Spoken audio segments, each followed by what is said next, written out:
Assalamualaikum warahmatullahi wabarakatuh.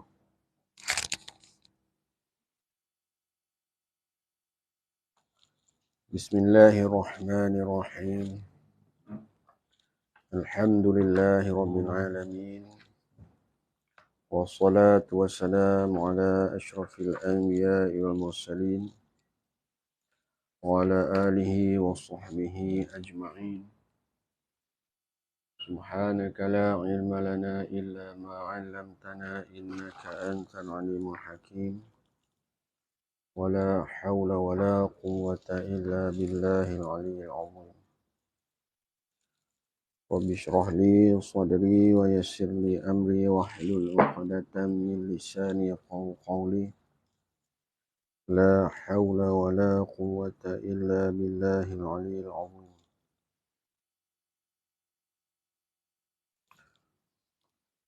اللهم صل على سيدنا محمد وعلى آله وصحبه وسلم. اللهم افتح لنا قلوبنا في طلب العلم وارزقنا الإخلاص فيه والعمل به والنشر به حتى يأتينا اليقين. آمين يا رب العالمين.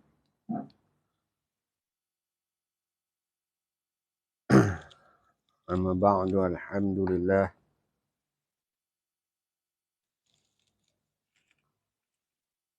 Syukur kepada Allah Subhanahu wa taala dengan izin dan limpah kurnia-Nya Allah masih memberikan kita nikmat Islam dan iman. Mudah-mudahan dengan nikmat Islam dan iman yang masih diberikan kepada kita ini disertakan dengan keampunan, rahmat serta keridhaan daripada Allah Subhanahu wa taala, menjadikan kita umat yang benar-benar menjunjung segala titah perintah kefarduan yang dibawa datang oleh baginda Nabi sallallahu alaihi wa alihi wa sahbihi wa baraka wasallam. Yang sempena Maulidur Rasul pada hari ini. Dan mudah-mudahan kita termasuk dalam kategori hamba yang benar-benar beruntung. Beruntungnya kita kerana dipilih oleh Allah Subhanahu wa taala menjadi sebahagian daripada umat Nabi sallallahu alaihi wa alihi wa sahbihi wa baraka wasallam. Di antara kelebihan sebagai umat Nabi sallallahu alaihi wasallam ialah diberikan keistimewaan kepada umat baginda Rasulullah sallallahu alaihi wa alihi wa sahbihi wa baraka wasallam. Namun apakah keistimewaan yang layak kita dapat sedangkan kita tidak hidup di dalam cara yang istimewa? Seandainya kita tidak hidup di dalam cara yang istimewa, apakah keistimewaan yang layak kita dapat? Umat Nabi SAW merupakan umat yang istimewa, tetapi adakah kita merupakan umat yang istimewa itu? Sekiranya kita tidak hidup di dalam keistimewaan. Dan apa imbuhan yang layak untuk kita dapat sedangkan kita hidup di dalam kemalasan? Jadi, ini antara persoalan besar yang patut kita ambil. Tambahan pula, pada hari yang mulia, sempena hari kelahiran baginda Nabi sallallahu alaihi wa alihi wasallam, mudah-mudahan kita dapat mengambil peringatan yang besar sebagai satu persediaan untuk kita turning back. Kalau kita ni telah pun bersasar daripada perjalanan yang sepatutnya kita ikut sebagai menjunjung kefarduan yang dibawa datang oleh baginda Nabi sallallahu alaihi wa sahbihi wa baraka wasallam.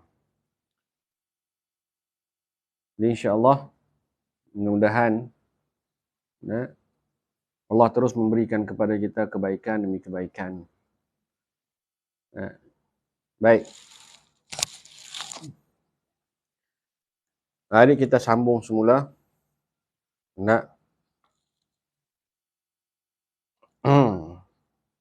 Pada muka surat 18. Muka surat 18.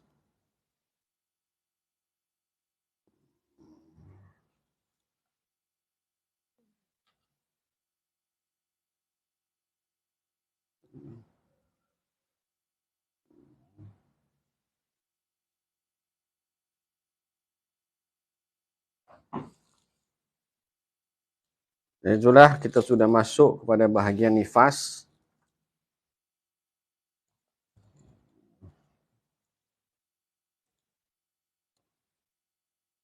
Boleh dengar suara okey?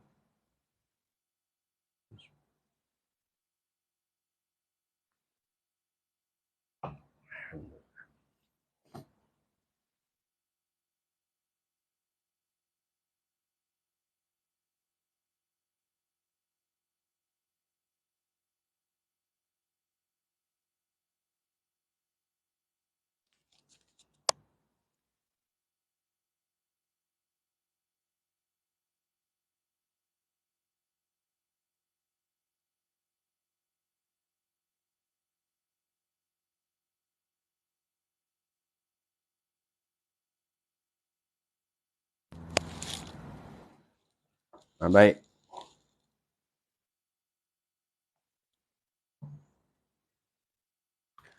Bismillahirrahmanirrahim. Pengertian nifas.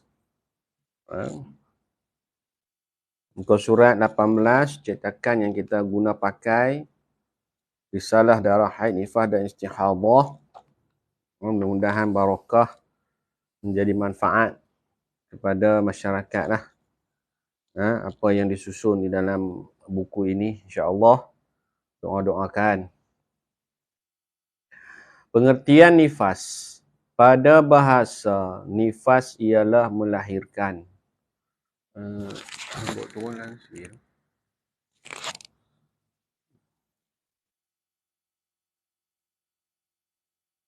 Okey, pada bahasa nifas ialah melahirkan.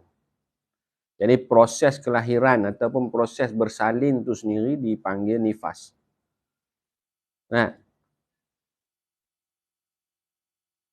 Disebut juga sebagai nifas.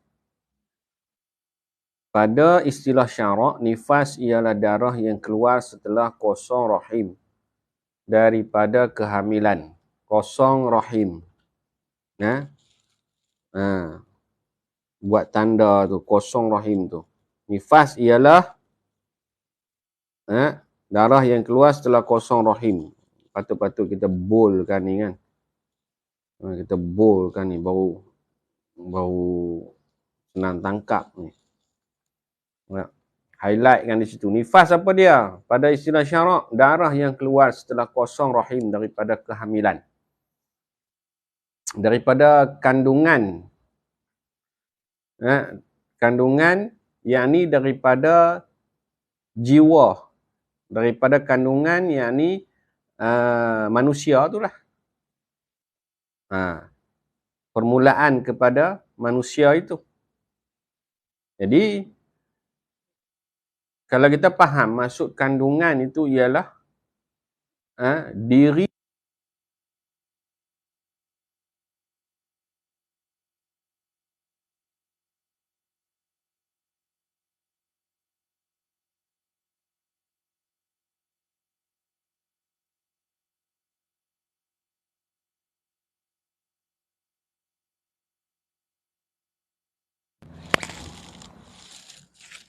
ada suara.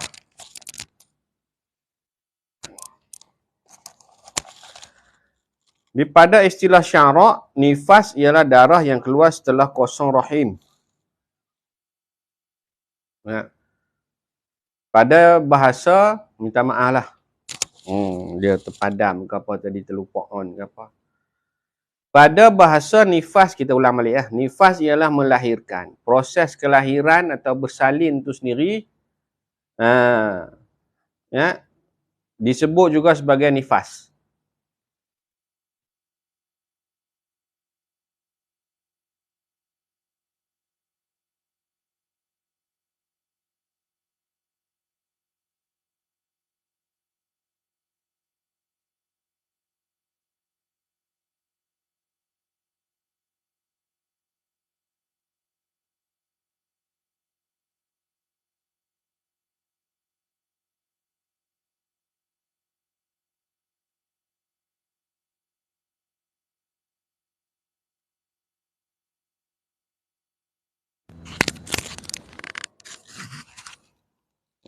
Pada istilah syarak, nifas ialah darah yang keluar setelah kosong rahim daripada kehamilan. Jadi boleh tanda di situ, highlight kan di situ. Nifas ialah pada istilah syarak, nifas ialah darah yang keluar setelah kosong rahim daripada kehamilan. Tolong Cah. Sudah ya. Cah yang gemuk kan.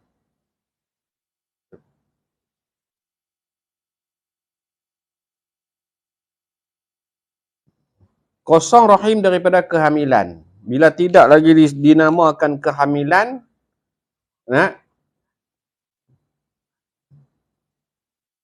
baru dah darah itu dikira sebagai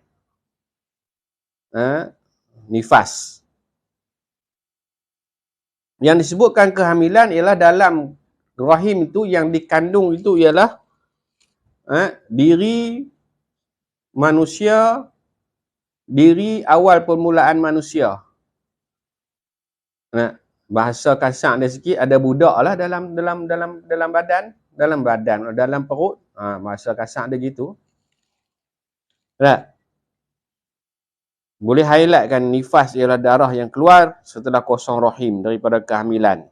InsyaAllah nanti kalau ada cetakan-cetakan akan datang ni, kok lakulah buku ni. Sampai keperluan untuk buat cetakan baru, kita kena boldkan ni. Nifas ialah darah yang keluar setelah kosong rahim daripada kehamilan. Di kehamilan tu ada budak lah dalam perut. Mudah faham dia begitulah. Kalau kantung tu bukan hamil. Jadi kalau orang faham ni, kalau orang dia faham, yang dimaksudkan kehamilan ialah ada jiwa di dalam rahim. Ada diri permulaan manusia di dalam rahim. Itu yang dipanggil kandungan. Yang dikandung tu ialah sabit kepada baby itulah. Jadi kalau keluar je baby tu, maka tidak lagi dipanggil kehamilan, tak panggil lagi mengandung. Jadi kalau kita faham di sini betul-betul, nanti kita takkan timbul isu kalau gugur ke, kalau beranak ke, tapi sarung, dipanggil sarung, lagi panggil apa? Uri, lagi panggil apa? Masih lagi ada di dalam. Adakah darah itu dipanggil nifas? Nifas lah. Tapi kali rahim belum kosong lagi. Belum kosong daripada apa yang dimasukkan. Yang kita nak ni kosong daripada kandungan. Kandungan yang dimasukkan di sini ialah jiwa, diri manusia yang ada dalam rahim tu. Adapun kantung, selaput, lagi apa? Uri, lagi apa? Itu bukan masuk dalam perbahasan kandungan. Faham dulu? Jelas tak? Dinamakan darah nifas adalah kerana ia merupakan darah yang keluar setelah kelahiran. Nafs, kelahiran jiwa, iaitu bayi. Jadi kalau kantung belum keluar habis, dia panggil placenta. Dah bunyi macam apa? Macam Harry Potter kan? Placenta. Bukan?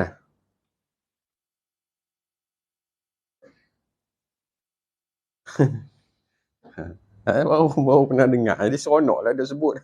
Sebelum ni dia sebut uri. Tak tahulah pula. Ni dapat nama baru placenta.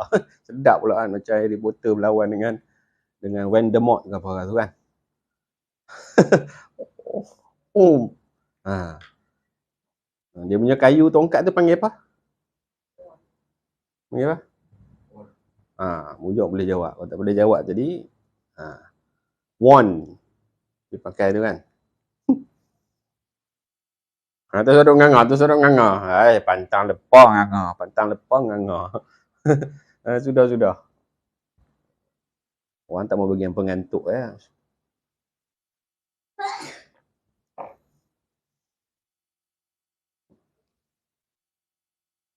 Waalaikumsalam kepada yang memberi salam semua. Lupa nak jawab salam tadi no. Apa hang dah tu? Jadi yang dimaksudkan yang dimaksudkan di sini bila kosong rahim itu kosong daripada jiwa, iaitu diri bayi tu. Adapun kantung dia apa, placenta dia tu, itu walaupun belum keluar lagi, baby dah keluar, darah yang keluar tu dah dikira nifas pasal dah kosong daripada jiwa. Jelas dah tu dulu.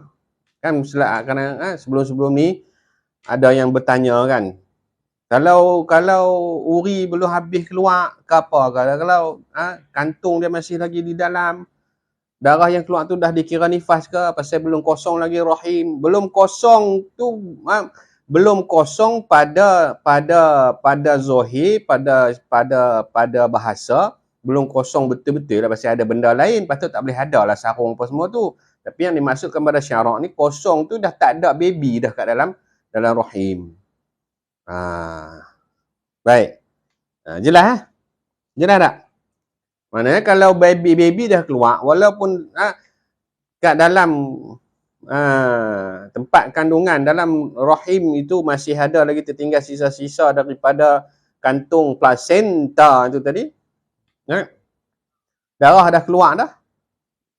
Kira nifas dah. Jelas tak? Boleh faham tak?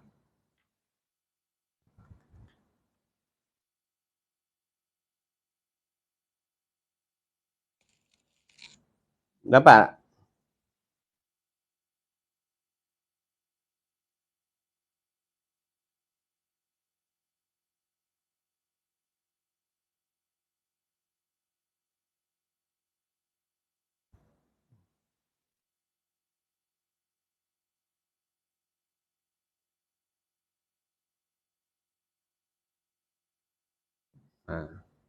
Dia bukan mesti keluar habis segala termasuk dengan kantung dia, segala dengan uri dia apa semua, tak. Dia budak tu je keluar dulu.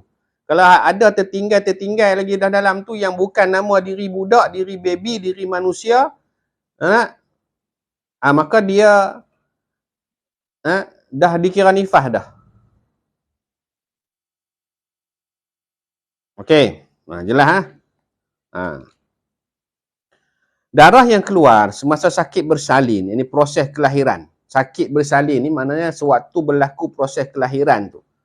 Waktu berlaku proses kelahiran, belum bersalin habis lagi. Kalau dia tengah bersalin, semasa sakit bersalin, tengah bersalin, kita tak boleh kata dia dah bersalin. Dia tengah bersalin, dia tak boleh kata sudah bersalin. Dia tengah bersalin, ini sedang bersalin. Berlaku proses kelahiran. Darah yang duk keluar waktu tengah teran, waktu baby duk keluar sikit tu, darah tu tak dinamakan nifas, tetapi dikenali sebagai darah fasad atau darah ataupun tolak. Istihadah lah tu. Begitu juga darah yang keluar antara dua bayi kembar disebut darah fasad jika tidak mencukupi syarat-syarat haid 24 jam atau sehari semalam.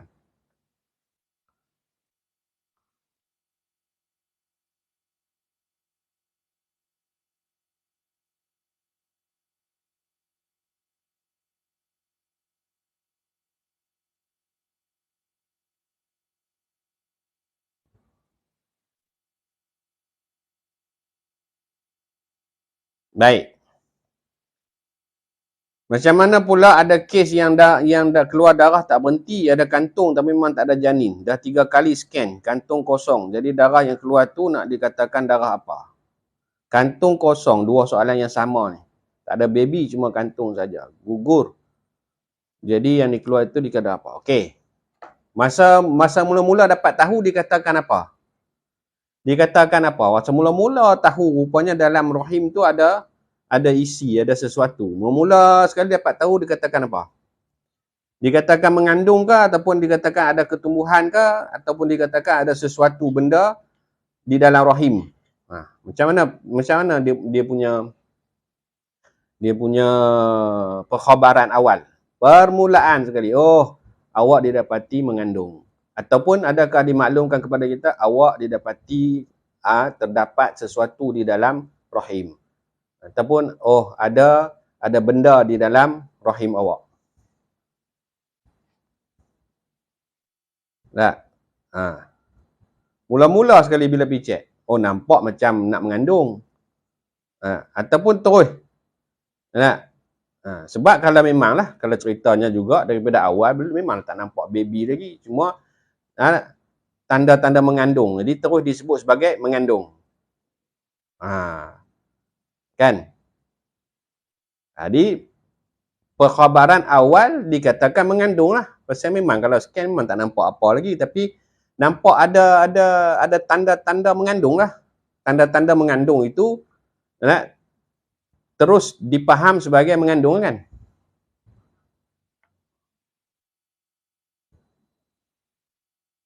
Jelas dulu Kita nak faham dulu daripada permasalahan awal tu dulu. Soalan lain jangan sambung lagi. Kita selesaikan satu-satu. Tidak nanti jadi panjang, tak sempat jawab yang satu, jawab yang satu. Okey, kita cuba selesaikan satu-satu dulu. Jadi permulaan pengetahuan mestilah dikatakan mengandung kan. Lazimnya begitu tak? Setuju tak dulu? Saya tak pernah lagi mengandung. Jadi tak tahulah pula. Kan? Okey, setuju tak dulu? Kemudian selepas beberapa ketika, cepat atau lambat, baru didapati tiada. Darah keluar dan seumpamanya. Setuju tak dulu? Kita nak bincang ni dulu.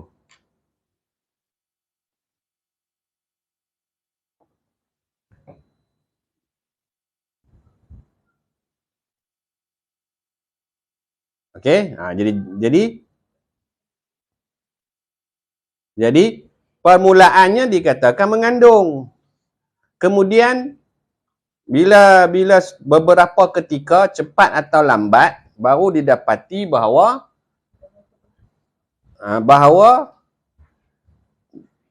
kandungan tersebut tidak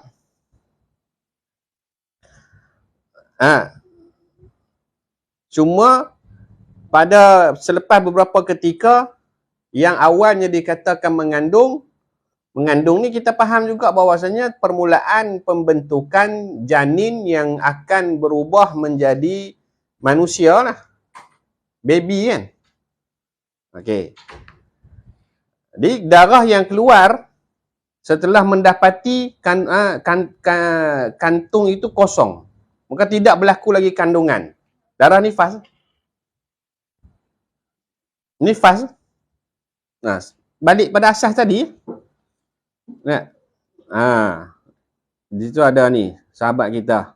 Dr. Mai kata mengandung. Awal-awal memang mengandung. Pasal permulaan mengandung takkan terus nampak baby. Permulaan pembentukan janin lah. Daripada alaqah mudghah tu. Daripada air mani bertukar kepada darah bertukar kepada daging. Atau permulaan mengandung lah. Masa tu nak nampak apa lagi. Tapi dah dikira mengandung. Bila unsur itu sudah tidak ada, alaqah mudghah apa semua tu sudah tidak ada.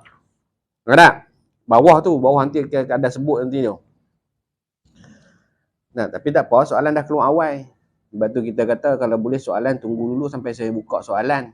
Tapi tak apalah, bila dah tanya tu saya ni kalau boleh cuba nak jawab juga soalan-soalan yang ada. Kalau tak reti tu kita jawab tak reti. Kan? Okey. Jadi balik pada sini, kes yang keluar darah tak berhenti, ada kantung tapi memang tak ada janin. Takkan tiba-tiba boleh ada kantung kalau bukan ianya adalah permulaan daripada kandungan. Jadi bila dia keluar darah, baru dia pergi cek. Tak ada orang, saya saja pergi cek, doktor tolong cek ni kantung saja ke? Ada kandungan, ada baby ni. Cuba cek tengok. Doktor kata, oh ada baby, kantung tak ada. Oh, pelik tu. Kejut dia. Nah, ataupun doktor kata, oh CSK okey, kandungan semua okey. Oh, cek, tengok. Oh, tak ada baby, kantung saja tinggal ada. Untuk kes kalau pergi cek nak dengar doktor kata, oh tak ada dah kandungan ni, tinggal kantung saja ni. Kalau ikut pada ilmu perubatan, sains kedoktoran, tak ada saya saja nak pergi cek gitu, melainkan berlaku pendarahan, berlaku permasalahan. Bila dia tengok darah keluar, dia pergi cek, barulah doktor Habak kata, tak ada. Jadi, yang keluar darah tu tadi, yang tu juga termasuk dalam kategori keguguran. Kenapa? Kerana belum lagi berlaku proses pembentukan janin, baru pembentukan percantuman mudrah alaqah dengan nak jadi mudrah. Dia dah tak sempat nak tak kukuh, tak kuat dengan fardu takdir Allah. Jadi keluar semula. Gugurlah juga tu. Jadi nifas juga. Kalau kandungan tu memang tak ada baby. Kalau sebut kandungan, adalah baby. Kalau tak ada baby, tak sebut kandungan, tapi permulaan mesti mengandung. Bila sebut gugur, tentulah nifas. Gugur itu juga bermakna maksud bersalin, cuma tak jadi bayi. Okey. Keluar darah mengandung dan doktor cakap hampir gugur tapi tak jadi gugur, dan kandungan itu okey dan dikira darah apa? Kalau darah itu cukup 24 jam sehari semalam, syarat-syarat haid, darah tu jadi darah haid. Kes nak gugur tapi tak jadi, darah keluar, doktor kata, oh selamat balik. Darah yang keluar tu jadi apa? Darah keluar tu jadi haid.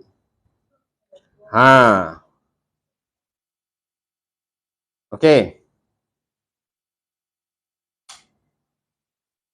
Ya, tak payah tunggu kantung keluar.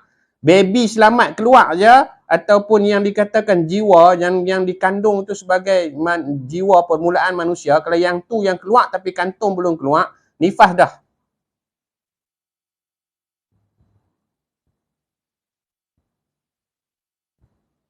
Okey.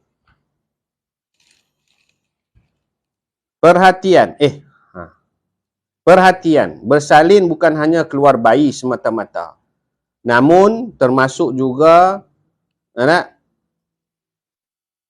keluar gumpalan darah, alaqah atau ketulan daging, mudrah, dengan syarat ianya disahkan oleh sekurang-kurangnya seorang doktor bahawa yang keluar itu adalah benar-benar daripada permulaan kejadian. Ini kandungan. Nampak?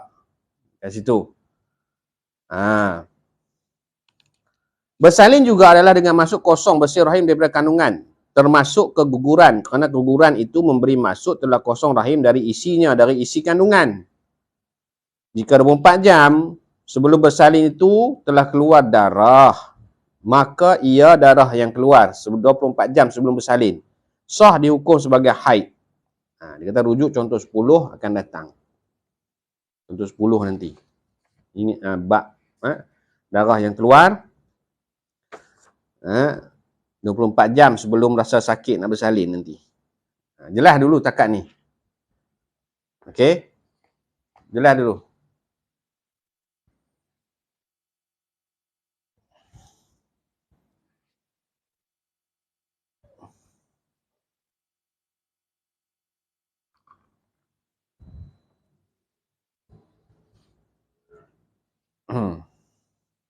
Tempoh nifas. Tempoh sekurang-kurang, yang ni minima bagi nifas ialah 1 lahzah. Atau boleh dipahami 1 lahzah itu dengan sedetik.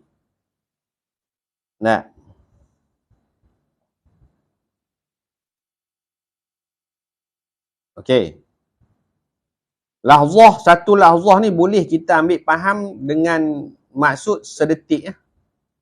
Bukan setitik. Kenapa bukan setitik? Nanti tengok kat bawah tu dia ada sebut. Kenapa tak boleh kira setitik?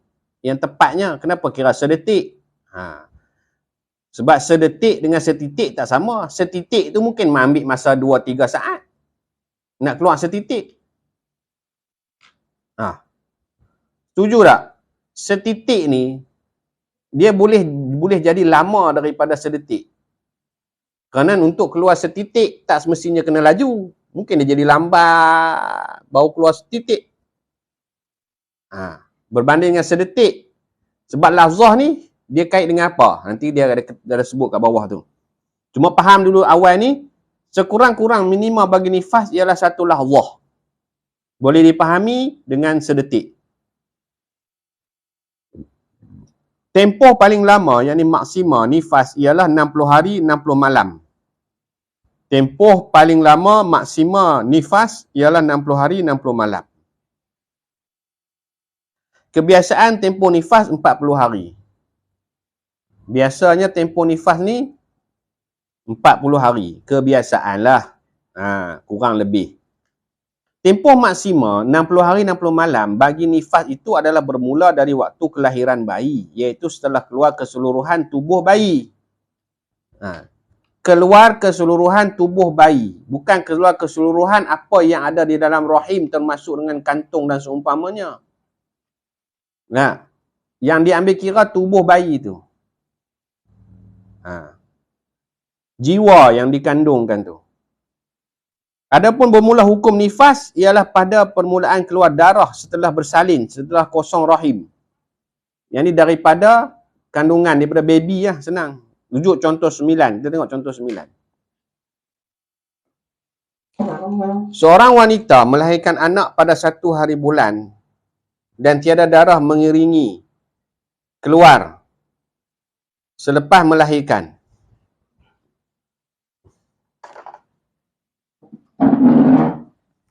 Kata seorang wanita beranak pada 1 hari bulan.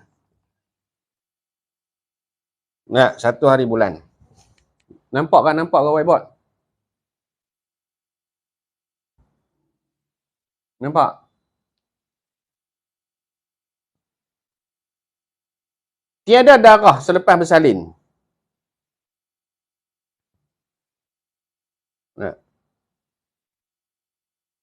Kemudian pada 5 hari bulan, darah mulai keluar. Maka hukum nifasnya bermula pada 5 hari bulan, sedangkan tempoh maksima 60 hari 60 malam nifasnya bermula dari 1 hari bulan, iaitu pada hari bersalin.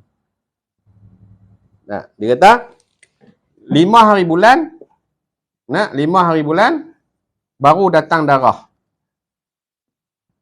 Okey. Jadi kita kata maksimum nifas ialah 60 hari. 60 hari. Okey, 60 hari. Kalau kita kira 30 hari bulan, sebulan, 30 hari bulan, sebulan, 60 hari ni bersamaan dengan 2 bulan. Bermakna, 30 hari bulan, sini 30 hari bulan lagi. 2 kali 30 hari bulan lah. Betul tak? Jelas tak? Takat ni dulu.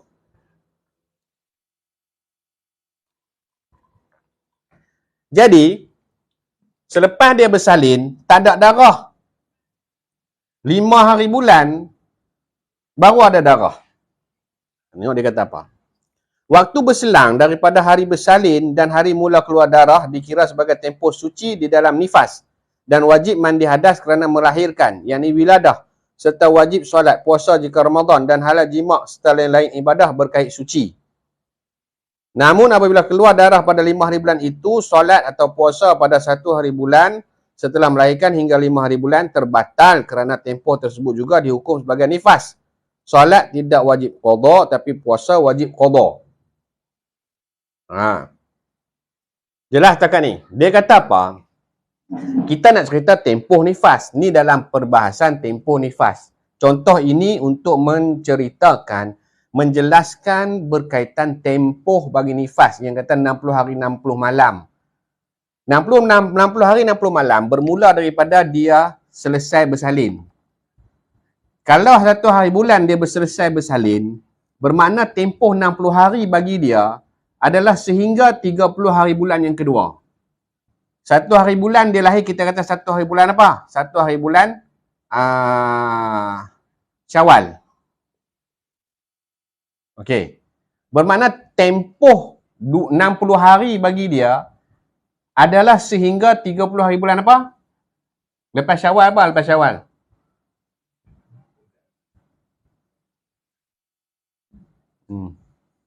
Ni payah ni.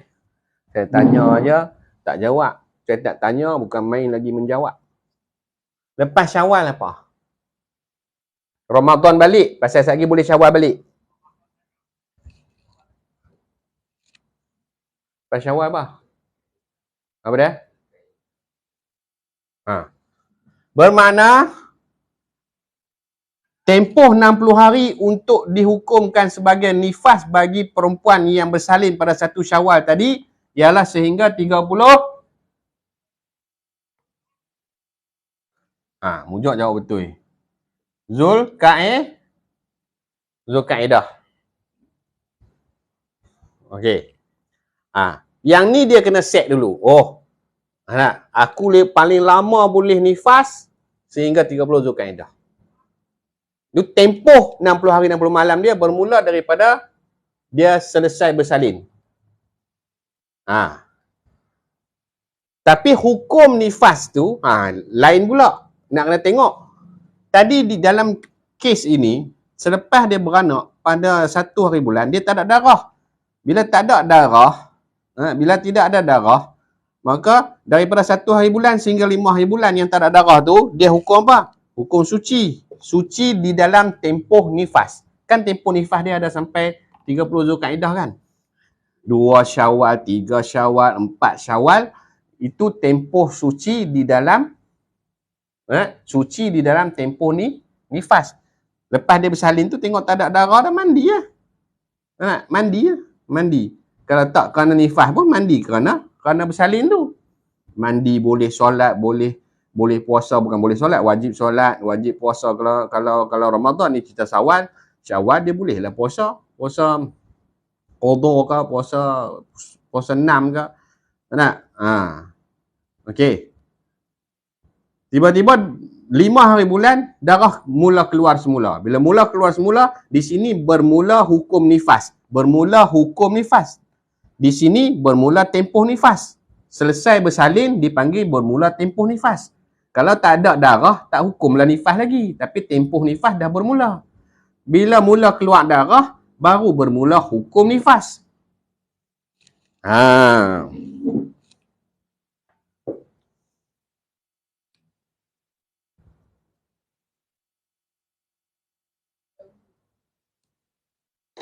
Ni ada sahabat kita kata 30 hari bulan pertama Zulkaidah, 30 hari bulan kedua Zulhijjah. Macam mana pula? Kalau 1 Syawal, takkan kat sini tiba-tiba 30 Zulkaidah.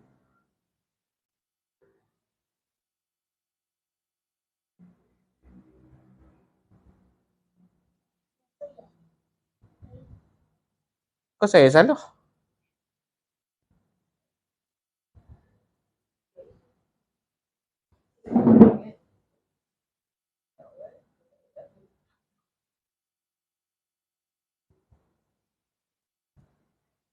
Betul kan?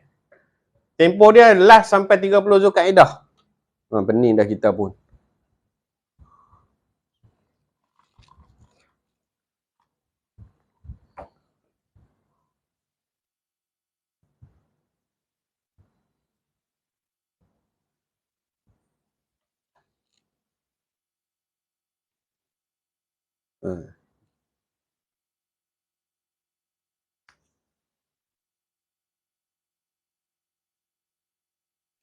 Okey.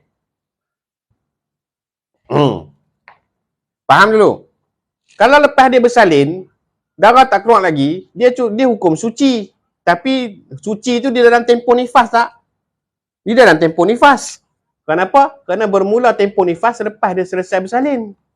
Cuma tak keluar darah lagi. Bila tak keluar darah lagi, suci di dalam tempoh nifas. Selang 5 hari baru keluar darah. Bermula hukum nifas di dalam tempoh nifas. Maka sah dihukum sebagai nifas. Kerana darah yang keluar itu di dalam tempoh nifas.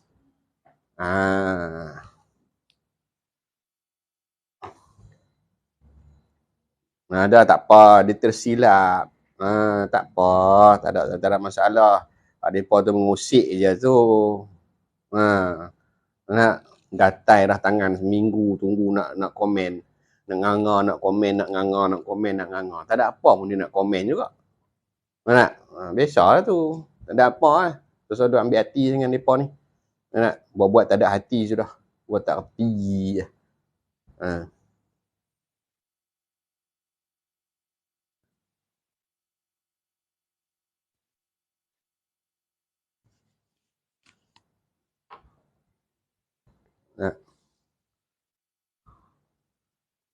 Okey. Faham dulu. Tempoh nifas dan waktu sah dihukum nifas. Faham? Dia kata bawah sekali tu, bukan surat 19 tu, di bawah rajah tu. Perlu difahami di sini bahawa tempoh, yakni lahzah yang dimaksudkan adalah berkait masa atau waktu, bukan jumlah ain darah. Kan? Jadi sebab tu kita kata, satu lahzah ni boleh dipahami dengan sedetik. Kita tak kata setitik. Pasal lahzah ni maksudnya tempoh. Kan kita sebut tempoh. Tempoh ni berkait dengan masa. Masa tak bolehlah cerita titik. Setitik. Mesti cerita waktu. Jadi paling sedikit waktu ialah sedetik. Mudah-mudah faham kata satu lahzah. Habis.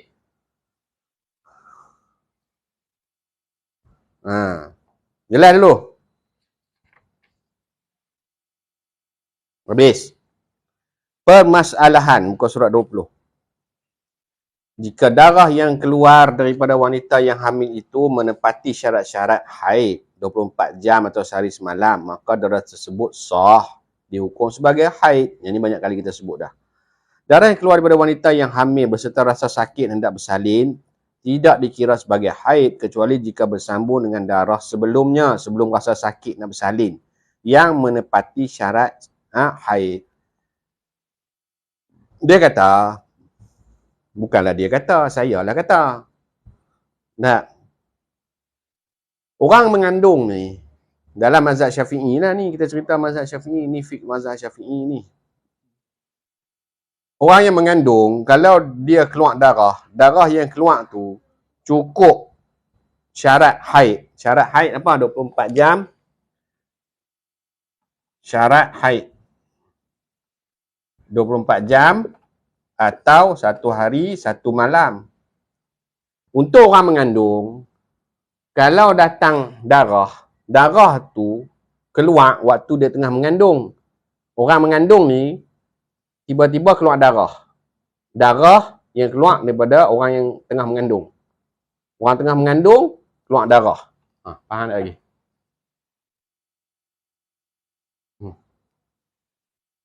Sedetik tu maksudnya yang macam mana? Allahu Akbar, macam mana nak cerita pula sedetik tu maksudnya macam mana? Sedetik tu maksudnya keluar dah habis. Tak ada. Macam tu lah. Tolong saya kawan-kawan. Tolonglah kawan-kawan. Siapa yang pandai nak jelaskan sedetik tu maksudnya macam mana. Maksudnya lepas-lepas bersalin je. Tak nampak darah. Tapi ada darah berserta dengan budak tu. Dia anggap sedetik dah tu. Macam tu lah.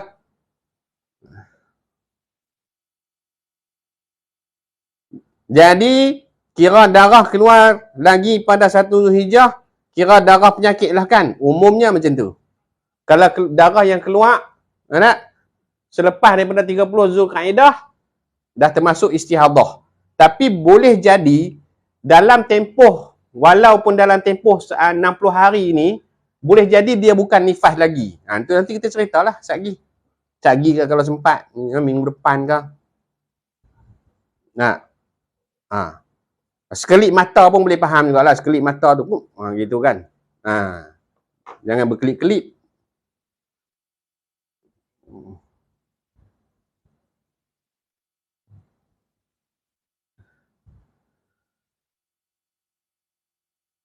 Kalau 1 bulan dah keluar darah nifas sehingga 2 minggu sahaja, maka selepas itu kena mandi wajib dah ya? Ya, mestilah. Tak ada darah mandi, ada darah tunggu. Cerita nifas ni lah. Maka terus solat hingga habis tempoh 60 hari. Itu dah kira darah haid. Betul? Yalah, asas dia betul dah tu. Mirati. Kalau 2 minggu je ada darah, lepas tu tak ada dah. Tak ada tu terus mandi wajib. Lepas tu dia dikira suci ya. Solat, puasa, apa semua buat solat macam biasa. Anak, tiba-tiba anak keluar darah semula 1 Zulhijjah. Dah tentu dah bukan nifas. Tapi kalau 2 minggu, dia panjang dah cerita ni. 2 minggu mana 14 hari. Kita kata sampai 15 hari bulan. 15 hari bulan Syawal. Beranak 1 Syawal, keluar 14 hari sampai 15 hari bulan Syawal. Anak, bermula pada 16 dia suci kan? 16 Syawal. 16 Syawal dia suci, betul tak? Betul tak? Betul? Okey, 16 suci. Kalaulah 1 Zulkaidah, atau kita buat lebih selesa, 2 Zulkaidah. 2 Zulkaidah keluar balik darah, yang ni pun dah jadi haid dah. Tak payah tunggu 1 Zulhijjah. Kalau balik pada soalan sahabat kita Mirati ni, dia kata 1 hari bulan keluar darah nifas sampai 2 minggu. 2 minggu 14 hari ya. 14 hari bermakna sampai 15 hari bulan Syawal dia ada darah. Start 16 Syawal kira suci dah. Suci tu walhal tempoh nifas dia masih ada lagi sampai 30 Zulkaidah. Dia ada lagi sebulan setengah lagi dia punya tempoh nifas. Tapi dia dah suci awal. Tak apalah. Dia tengok 2 Zulkaidah keluar darah semula. Yang ni dah kira haid dah. Pasal apa? Pasal dah berselang 15 hari. Nanti kita akan bahas sekejap lagi ya. Okey. Sekejap lagi lah kalau sempat.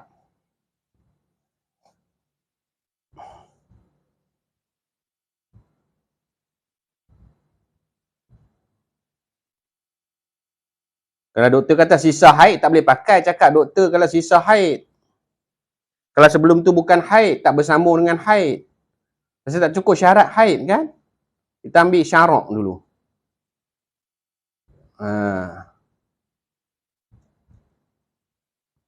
Okey.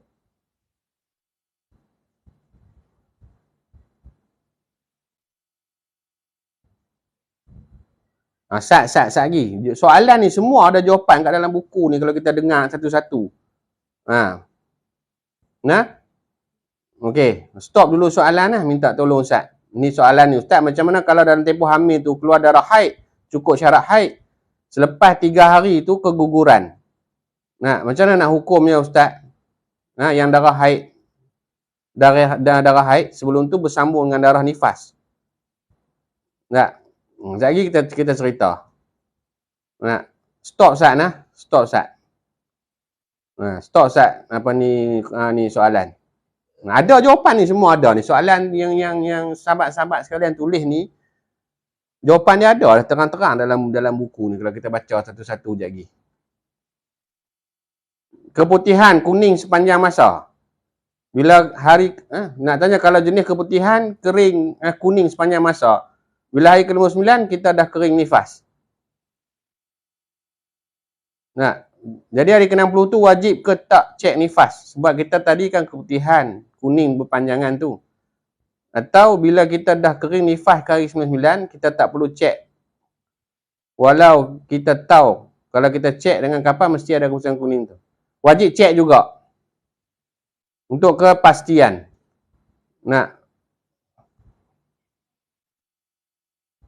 Kena pastikan juga. Kalau masih kekuningan itu masih warna darah.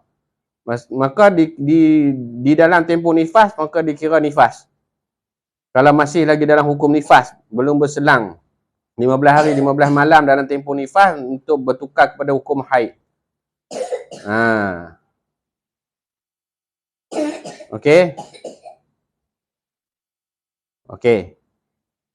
Nanti kita sambung dulu insya-Allah. Sabar, dengar, tengok. InsyaAllah jawapan jumpa je lagi.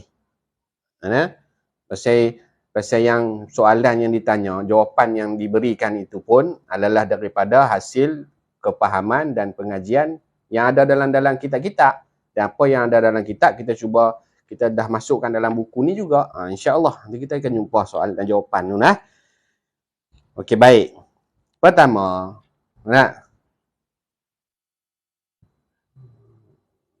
okey, tu doktor tolong jawab.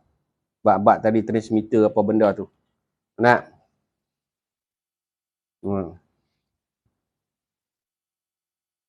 Nah, terima kasih banyak-banyak Dr. Mai.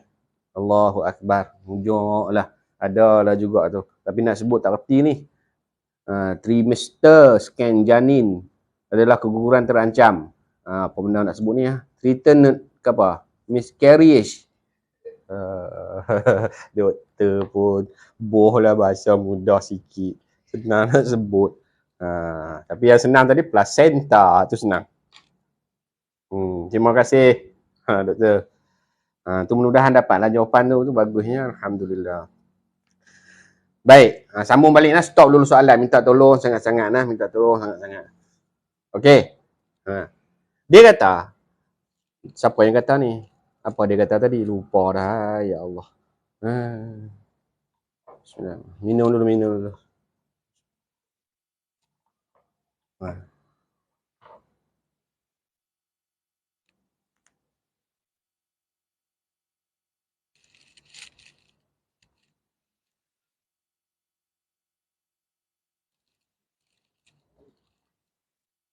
Okey. Perbahasan di sini, seorang perempuan mengandung, kemudian keluar darah semasa tengah mengandung. Masa tengah mengandung, perempuan ni keluar darah. Keluar darah semasa mengandung, waktu tengah mengandung, keluar darah. Okey. Poin dia di sini, kena tahu dulu syarat haid. Syarat haid 24 jam sehari semalam. Dalam kes perempuan yang mengandung, keluar darah. Okey. Keluar darah tu, cukup tak syarat haid? Perempuan mengandung, keluar darah. Cukup tak syarat haid 24 jam sehari semalam? Okey, kalau cukup, pertama, ni untuk perempuan mengandung. Tak boleh dihukum haid lagi. Walaupun dah cukup syarat haid 24 jam sehari semalam. Kalau perempuan yang mengandung, keluar darah. Keluar darah kepada perempuan yang mengandung. Perempuan mengandung yang keluar darah, kalau darah tu 24 jam atau sehari semalam, tak boleh terus nak dihukum sebagai haid. Kerana apa? Kerana ada syarat lain yang perlu dia perhatikan. Apa dia? Adakah sewaktu keluar darah, sewaktu dia tengah mengandung tu, masa keluar darah dalam keadaan dia sedang mengandung tu, adakah dia berserta rasa sakit? Kalau berserta rasa sakit, sakit yang macam mana? Sakit untuk bersalin. Dah sampai masa, kalau ikut pada diunya, memang dah boleh untuk bersalin. Sama ada awal seminggu atau lewat seminggu. Biasanya macam tu kan? Okey. Jadi, kalaulah ketika keluar darah itu dalam tempoh yang sesuai untuk bersalin ataupun rasa sakit untuk bersalin, sakit tu sakit yang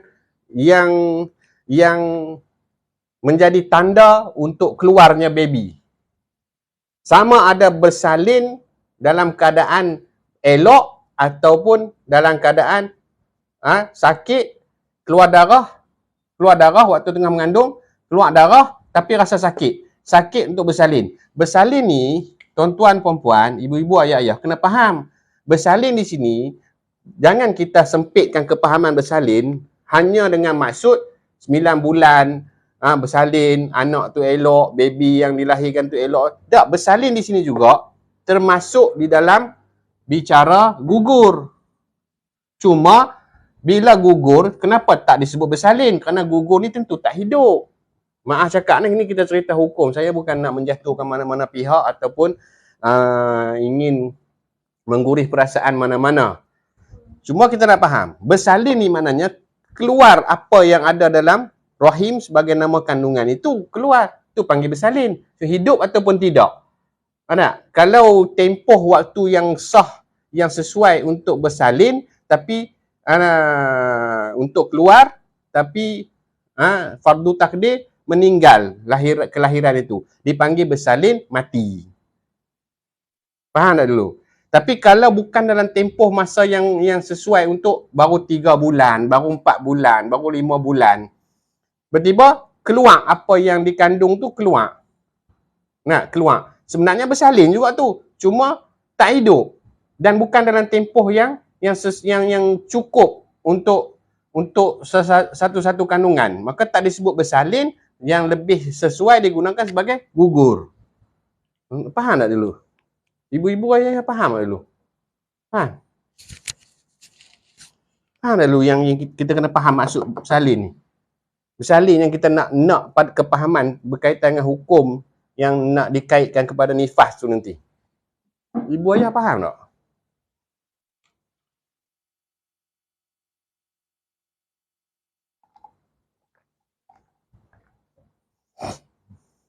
Okey.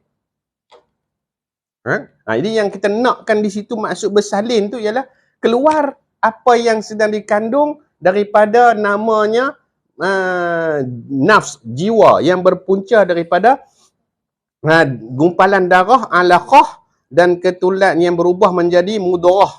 Mudrah, yang ni ketulan daging tadi tu. Yang berasal daripada pencantuman dua mani. Sperm dan juga ovum. Betul ke? Lelaki, air mani lelaki panggil sperm, air mani perempuan dipanggil ovum.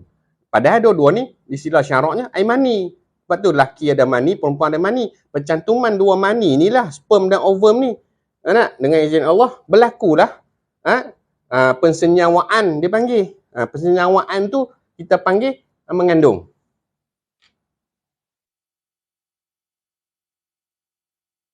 Betul ke? Kau doktor cuba betul sikit tengok. Kau macam mana? Istilah-istilah ni. Okey? Jelas dulu. Okey. Dalam permasalahan pada muka surat 20 tu,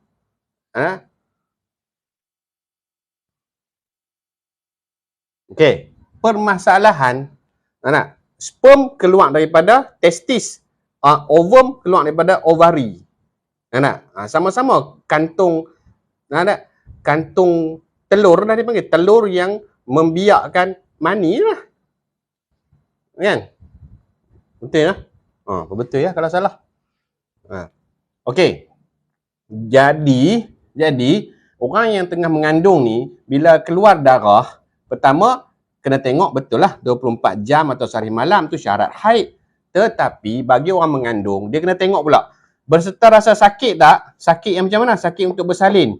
Bersalin ni tak kira lah. Mana bersalin dengan maksud nak keluar ke kandungan tu. Mana?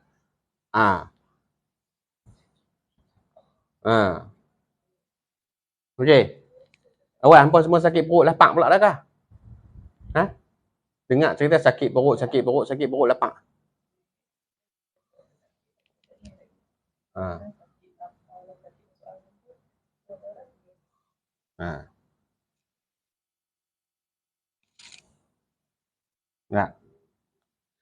Kalau kata sakitnya perut ni, betul keluar darah pula. Kalau sakit tu pasal lapak tak kira, ni sakit nak bersalin. Okey.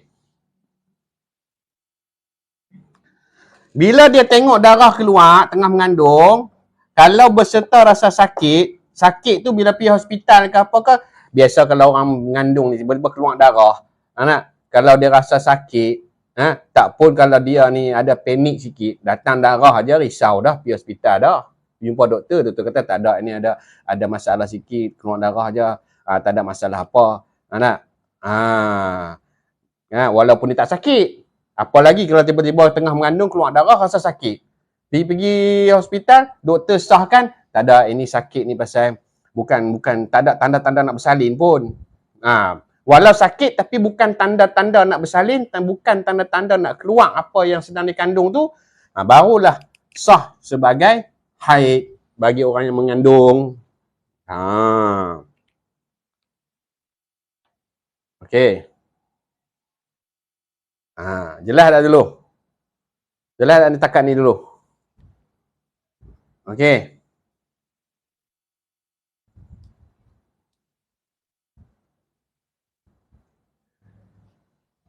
Okey.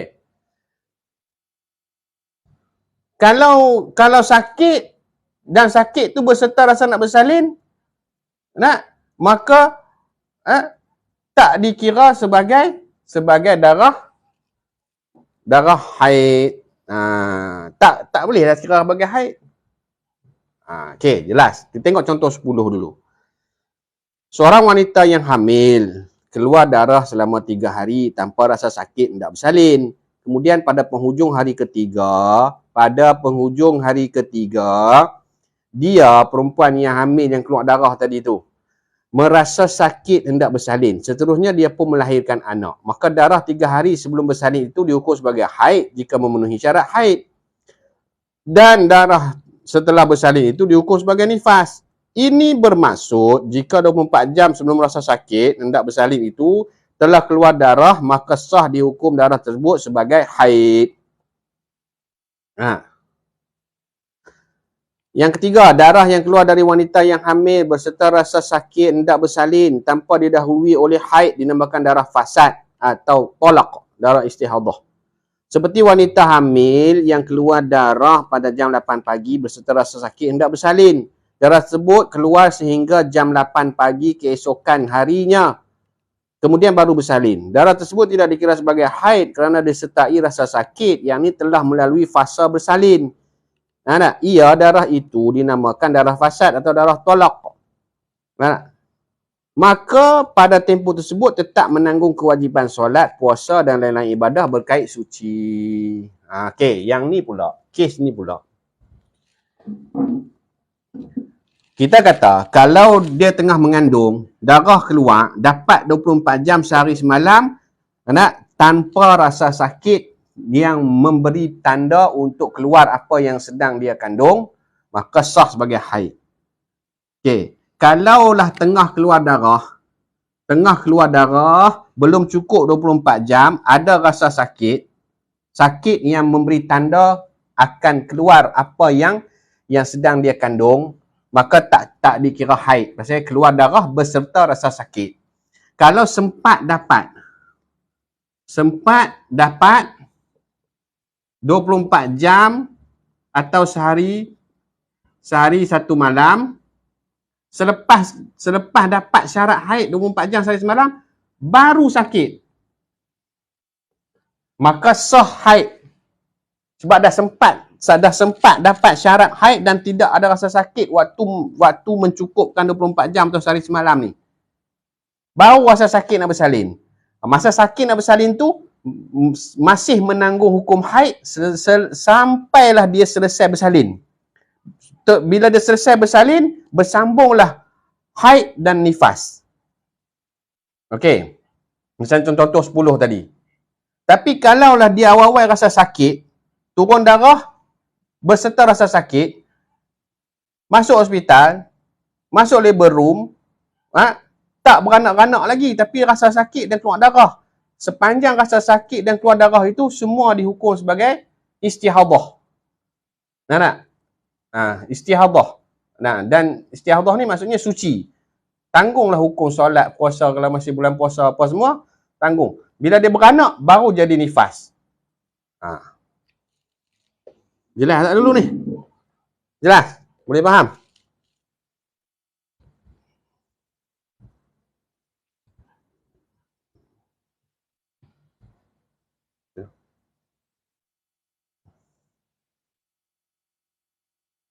Jelas cakap tu.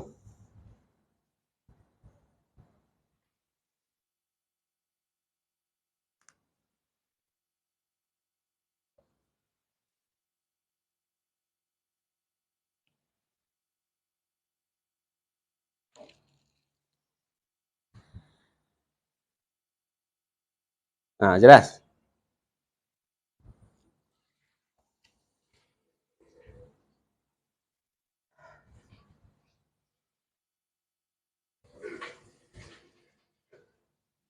Okey. Tengah mengandung, keluar darah, tak ada sakit, tak ada apa. Keluar je darah, tak ada rasa sakit. Dapat 24 jam sehari semalam, sah haid. Tengah mengandung, keluar darah. Belum cukup 24 jam sehari semalam, ada rasa sakit yang menandakan tanda-tanda untuk bersalin. Maka tidak dihukum sebagai haid. Kalaulah dah tengah mengandung, keluar darah, tak ada rasa sakit. Keluar darah tak ada rasa sakit. Selepas dapat 24 jam sehari semalam, cukup syarat-syarat haid, lepas tu beranak pula. Waktu keluar darah dalam 24 jam sehari semalam sebelum tu, tak ada rasa sakit. Lepas 27 jam, 28 jam, baru mula rasa sakit. Sah dah haid sampai dia bersalin, kekal hukum haid, habis dia bersalin, keluar je habis kaki budak tu, kepala kaki semua, maka baru bermula nifas, bersambung haid dan nifas. Kalau keluar rasa sakit, keluar darah rasa sakit, tak cukup lagi 24 jam, dah rasa sakit, sakit sebagai tanda untuk nak bersalin, maka sepanjang keluar darah tu dipanggil istihadah, ataupun darah fasad, ataupun darah tolak, semua tu hukum suci lah. Sampailah dia bersalin, baru jadi nifas.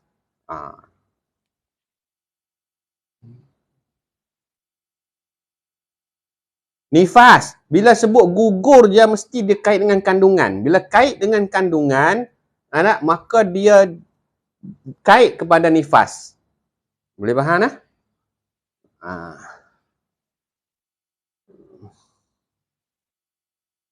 Okey, jelas tak ni? Jelas tak? Boleh faham ke?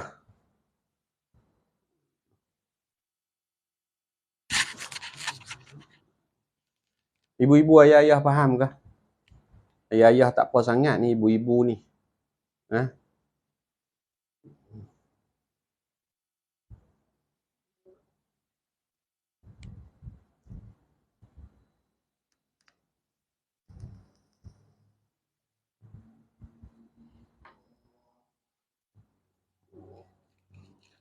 Baik, siapa ada urusan boleh keluar dulu. InsyaAllah, mudah-mudahan Allah memudahkan urusan. Nanti kalau ada masa, boleh tengoklah ulangan. Okey. Jelas dulu tak, noh? Okey.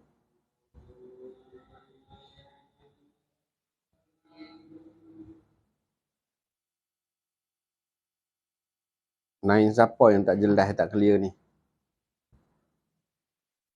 Alhamdulillah. Kalau jelas, Alhamdulillah. Kalau tak jelas,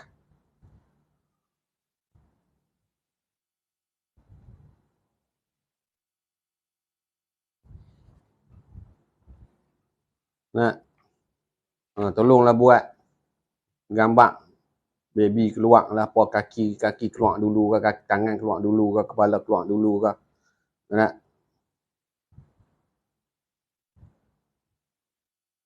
Okey.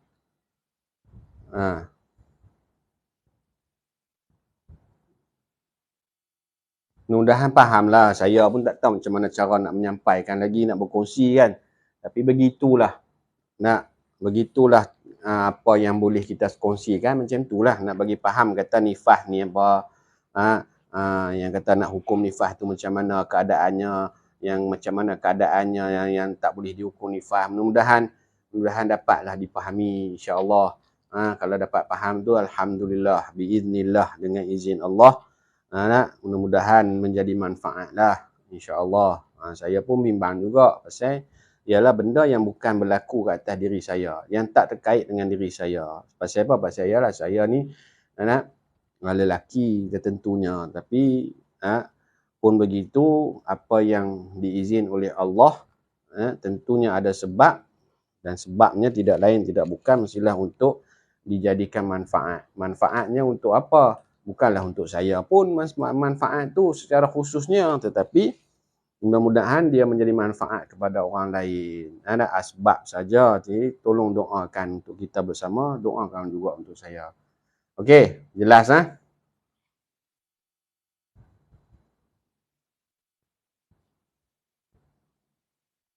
Ya, betul. Kecuali kandungan lemak, tu tak boleh nak tolong. Tak? Okey.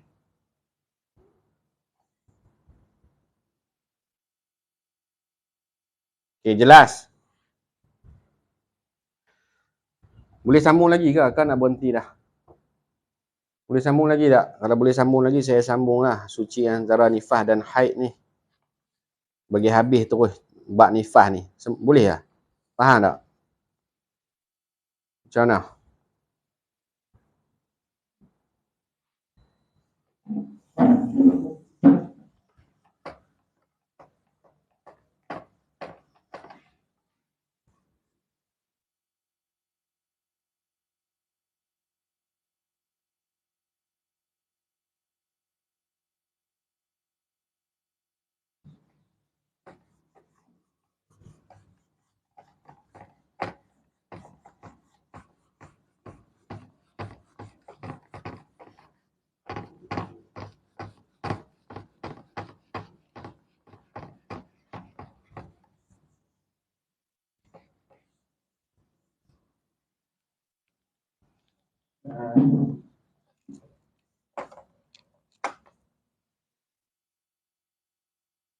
Okey.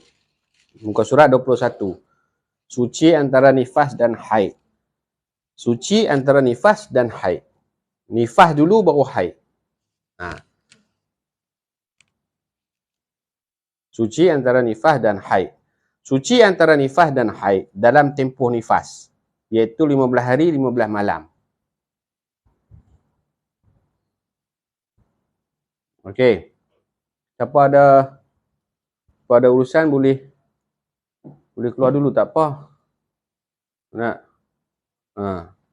Saya bagi habis sikit ni. Ingat dalam 15 minit ni. Kalau boleh habis. Tak boleh habis, berhenti kat mana yang sempat. Okey. Lepas habis kelas terus tidur. Nanti dalam mimpi boleh takror. Dengan dalam mimpi main placenta pula dah. Placenta. Payah tak? 1 hingga 60. Ni tempoh nifas.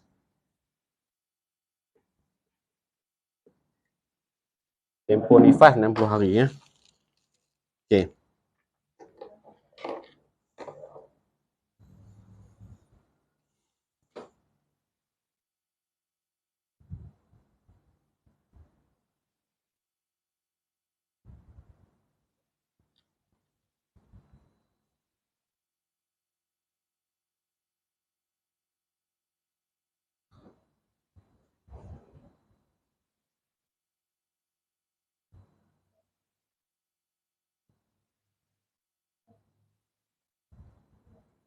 Ya. Tengok dulu, ayah fikir dulu. Kalau bersalin bayi kembar, nak? Tak bersekali. Tak? Nak? Kita dah cerita dah itu. Muka surat 13 ada kalau ada buku.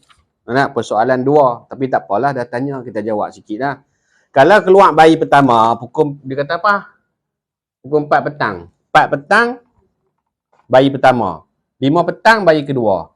Tak boleh nifas lagi lah. Pasal apa? Pasal dalam soalan dah ada jawapan. Pasal apa? Pasal 5 petang ni baru nak keluar bayi kedua. Sebelum keluar bayi kedua, antara pukul 4 hingga 5 ni bermakna dalam rahim ada kandungan lagi tak? Ada kandungan lagi. Bila ada kandungan lagi, bermakna tak boleh hukum nifas. Hukum apa? Istihadah. Kalau bersambung dengan haid sebelumnya, maka kekal hukum haid. Boleh ya? Boleh ya? Bermakna belum betul kosong rahim daripada kandungan. Pada ketika masih ada bayi yang kedua, belum keluar, maka belum dihukum nifas. Okey. Darah fasad boleh, istihadah boleh. 3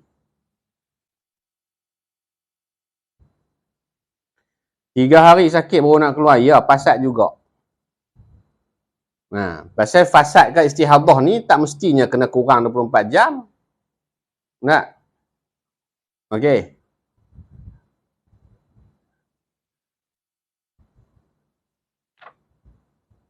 Okey. Jadi darah yang antara pukul 4 dan pukul 5 ni kalau tak bersambung dengan haid sebelum bersalin, maka dia jadi istihadah, fasad.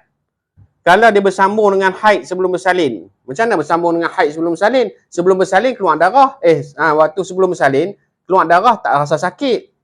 Cukup 24 jam sehari semalam, lepas tu baru rasa sakit, baru nak bersalin. Dah jadi haid dah tadi. Tu yang bersambung tu, walaupun dah bersalin belum haid lah, belum nifas lagi, kekal haid.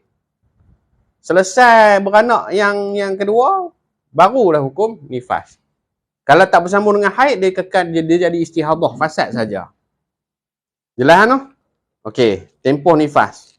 Ni bukan tempoh nifas, suci antara nifas dan haid. Okey. Suci antara nifas dan haid dalam tempoh nifas ialah 15 hari 15 malam. Jika selepas bersalin atau melahirkan berlaku penyelangan, ini berselang 15 hari suci, kemudian baru keluar darah, maka darah yang keluar selepas berselang 15 hari suci itu tidak lagi dikira sebagai nifas, akan tetapi dihukum sebagai haid. Rujuk contoh 11, Seorang wanita bersalin yang melahirkan pada 1 hari bulan. Kemudian tiada darah menyertai keluar. Setelah selesai bersalin. Pada 17 hari bulan, baru darahnya mula keluar. Keterangan, darah yang mula keluar pada 17 hari bulan itu tidak lagi dihukum sebagai nifas. Kerana apa? Kerana telah berselang selama suci selama 15 hari. Darah tersebut dihukum sebagai haid. Okey.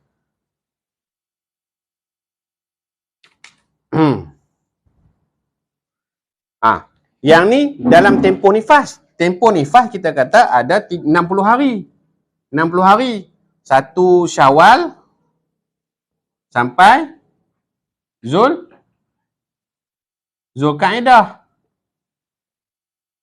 Nak 30 Zulkaidah, 30 Syawal. Tempoh nifas kalau dia bersalin 1 hari bulan. Di sini buat contoh. Nak.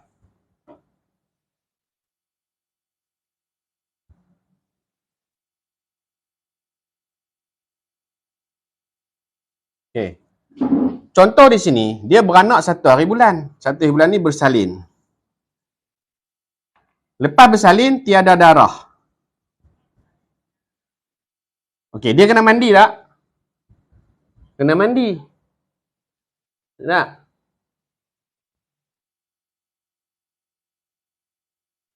Dia kena mandi. Okey. Pasal apa? Pasal dia bersalin. Dan dianggap sebagai mengalami nifas 1 lahzah. Okey, mengalami nifas 1 lahzah. Pasal apa nifas 1 lahzah? Pasal minima nifas kan 1 lahzah. Dikira nifas 1 lahzah lah. Mandi je lah. Mandi wajib je lah. Niat mandi wajib. Tak ada darah. Bila tak ada darah dikira suci ya. Suci. Tiba-tiba 17 Syawal keluar darah semula. 17 Syawal, darah semula. Okay, berapa hari dia berselang? 15 hari kan? Tak? 2, 3, 4, 5, 6, 7, 8, 9, 10, 11, 12, 13, 14, 15, 16, 17 keluar balik. Bermakna dia dah dapat 15 hari suci. Tengok contoh tu. Oleh kerana daripada bersalin, lepas bersalin tak ada darah, 15 hari dan ke atas. Maksudnya dah dapat 15 hari suci. 16 hari suci, 17 hari suci contoh. Dah dapat suci 15 hari dan lebih, datang semula darah, walau dalam tempoh nifas, darah ini tidak lagi dikira sebagai nifas tetapi dikira sebagai haid. Kenapa? Kerana telah melalui tempoh suci 15 hari. Tempoh suci 15 hari ini adalah tempoh sekurang-kurang suci pada perbahasan haid. Tak? Oleh kerana dah dapat tempoh suci itu melebihi 15 hari, maka walau masih dalam tempoh nifas yang 60 hari, tapi tidak lagi dihukum nifas, maka dihukum sebagai haid.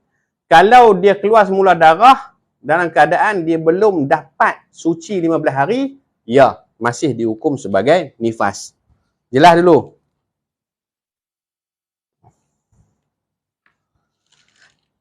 .2 muka surat 21 bawah rajah tu. Jika keluar darah setelah bersalin, kemudian berhenti atau kering selama 15 hari, kemudian keluar semula darah, itu juga dikira sebagai haid walaupun masih dalam tempoh maksima 60 hari 60 malam nifas. Contoh 12. Seorang wanita bersalin melahirkan, seterusnya keluar darah setelah bersalin selama 30 hari. Kemudian darahnya berhenti selama 15 hari. Setelah itu pada hari ke-46, darahnya keluar semula selama 6 hari. Dia kata, keterangan di sini, darah 30 hari setelah bersalin dihukum nifas. 15 hari berhenti kering dihukum suci. Darah 6 hari yang keluar semula setelah berhenti 15 hari itu dihukum sebagai haid kerana telah berlaku penyelangan selama 15 hari walaupun masih dalam tempoh maksima 60 hari 60 malam nifas.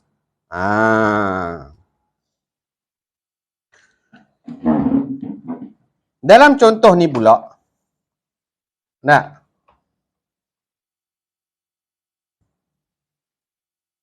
Nah, dia beranak. Lepas bersalin, keluar darah 30 hari sampai hari 30. Sampai 30 Syawal lah. 30 Syawal. Keluar. Okey. Nah, 30 Syawal. Sinilah sikit. 30 Syawal. 30 hari ni. Okey, tak apalah. 30 hari. Nah, lepas tu berhenti pula darah 15 hari. Nah, sampai hari 45. Nah, sampai hari 45. Nah, tak ada darah. Dapat dah 15 hari. Betul tak? Betul tak? Hari ke-46 darah datang semula. Hari ke-46 ni masih dalam tempoh nifas tak? Hari ke-46 ni masih dalam tempoh nifas tak?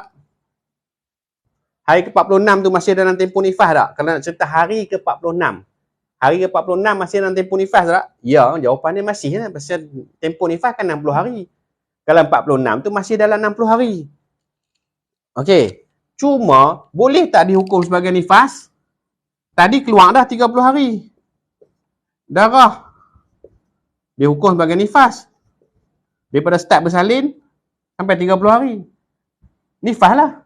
Pasal apa? Pasal dia keluar setelah selesai bersalin. Dan dalam tempoh 60 hari. Okey, nifas. Berhenti pula 15 hari. Nah, dah berhenti 15 hari. Nah, masuk hari ke-46 setelah berhenti 15 hari. Hari ke-46 tu memang dalam tempoh nifas. Tetapi sebab dah dapat 15 hari, dah selang dengan 15 hari suci. Nah, 15 hari suci. Maka walaupun hari ke-46 ini merupakan hari yang berada dalam tempoh nifas, tetap tak dihukum sebagai nifas lagi. Sebab apa? Sebab dah berselang 15 suci.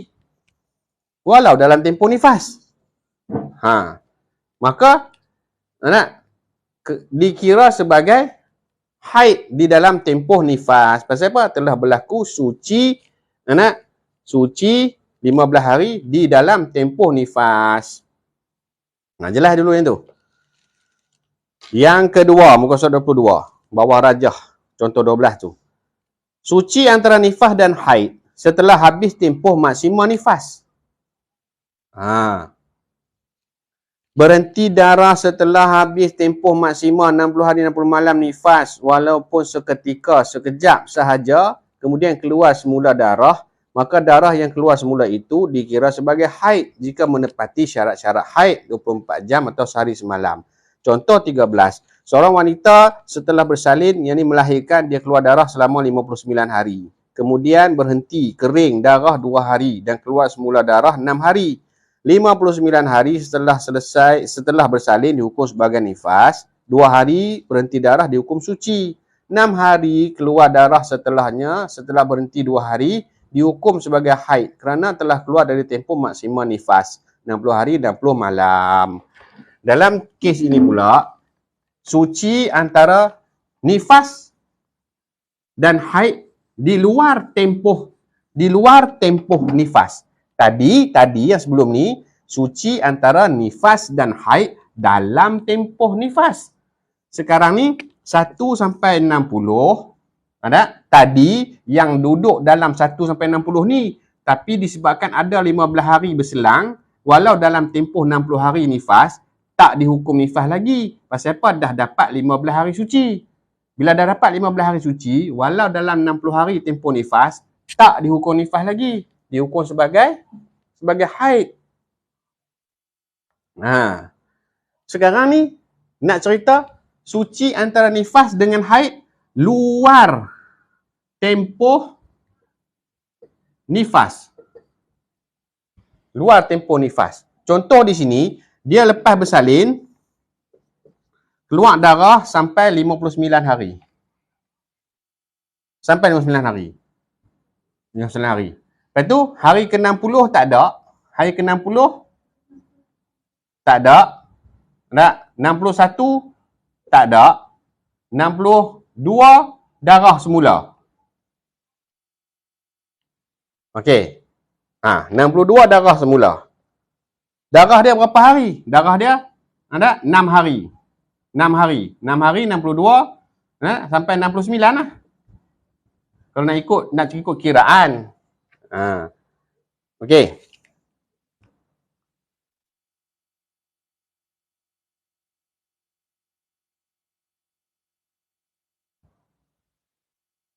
Enam 8.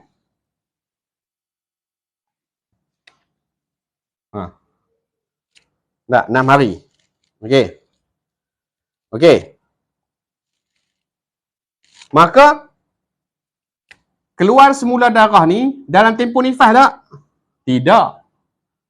Tidak. Bersambung tak dengan darah di dalam tempoh nifas?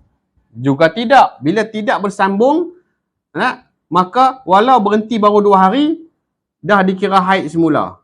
Pasal apa dikira haid semula? Sedangkan kata tadi mesti 15 hari. 15 hari tu kalau masih dalam 60 hari. Sekarang ni dah keluar daripada 60 hari. Cukup dapat 2 hari ni dah dihukum sebagai haid. Contoh 14 pula. Seorang wanita setelah bersalin melahirkan, dia keluar darah selama 60 hari. Kemudian darahnya berhenti seketika, sekira-kira 1 lahzah, sedetik. Seterusnya keluar darah semula selama sehari semalam. Darah 60 hari setelah kelahiran dihukum sebagai nifas. Berhenti seketika 1 lahzah, sedetik, dihukum suci. Darah 1 hari setelah berhenti seketika dihukum sebagai haid. Okey. Situasi yang ni pula, dia kata apa? Dia kata, perempuan ni daripada bersalin, betul-betul darah keluar maksimum mengikut tempoh nifas dia 60 hari. Tak? 60 hari. Cukup 60 hari, berhenti sat. Berhenti sat sesaat lah kita kata. Senang. Sesat pula dah. Saya sesat habis. Berhenti sesaat. Berhenti sesaat, kita buat contoh lah. Kita buat contoh. Sesaat ni. Katalah, berhenti pukul 9 pagi. 9 pagi. 1 minit pagi, keluar darah semula. 1 minit pagi ni, sah dihukum sebagai haid dah. Pasal apa? Pasal dah bukan dalam tempoh 60 hari. Kalau betul-betul ngam-ngam 60 hari keluar darah, berhenti sesaat, berhenti sedetik, berhenti sekejap. Lepas tu, keluar balik. Keluar balik itu dah dihukum sebagai haid.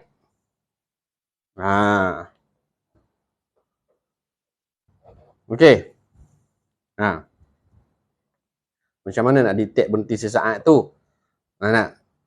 Maksudnya, untuk kategori ini, dia kena tahulah, doktor mesti bagi tahu kat dia kan.